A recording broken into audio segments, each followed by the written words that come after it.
bow that's whimsical. Tails up, tails down, like every picnic should be. This bow is going to be adorable. We've got a natural with the check on the side, and we're going to make it with this solid red in the center. So it'll be super whimsical. We'll be pairing this up with a long tail bow that we already have on another project. So we're going to make this one to complement it, and it can't be super big. So we got to kind of keep our tails under control. So I'm going to start with check ribbon. It's got to set the foundation. Now with this bow, I am going to dovetail every tail. So we want to keep all of our ribbon tails cut at an angle. Now this bow, we're making it kind of be like a summertime picnic look. So it's really soft and sweet, but we want the tails to work for us. So I'm going to go about 7.5 on the tail, a little bit shorter than I normally would, because I am trying to use these bows on one project together. So we can't make those big cheerleader hair bows. It'll be a little overwhelming. So that's 7.5, and this is going to be 5.5 on my first loop. When I twist my right hand forward and my left hand back, and then I'm able to get a nice little twist. Now I'm going to come on this other side at 5.5, and now I'm twisting right hand forward, left hand back. Okay, so I got to start. And I'm going to do, we're just going to start with 1. We're going to layer this up. Oh, it should be 5.5. I made that 6.5. Double check. And then instead of twisting like I just did, because we're just going to do 1 loop here, you're going to scrunch it. So you're going to turn it back around and just scrunch.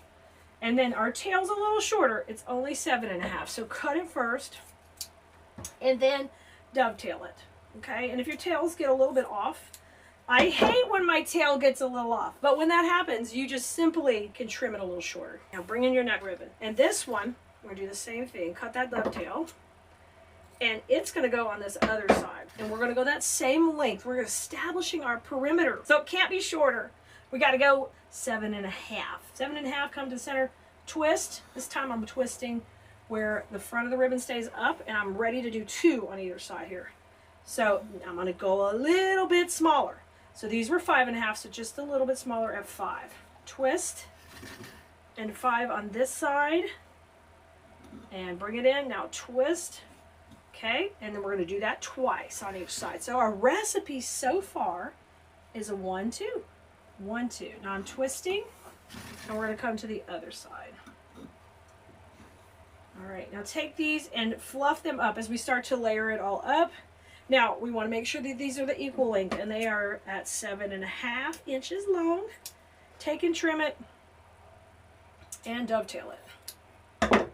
Okay, so here's what we got so far. We've got 1 anchor going down, kind of setting our pretty line here. And then we've got beside of it, to bring out that red and white, we've got the red to really pop it.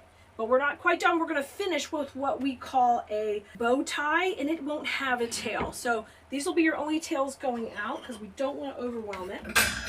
And we're going to do a bow tie. So the way a bow tie works is it's just a clean, neat loop in the center on both sides. We were all the way out at 5.5. So if we can get to 4.5, I'm going to be happy with that. So we need to overlap these in the middle, but we need 4.5 on each side, or at least 4. Right there we get 4. So make your own little loop, and you need those ribbons to overlap in the back a little, otherwise they'll pull out of the middle. So you've got to make sure you've got enough space. See how they're overlapping? Right here, that's what I'm talking about. And then you have to kind of work that to the center. And they don't have to be a lot, but something like this. And then once you get them overlapping pretty in the middle, and then you're going to pleat that.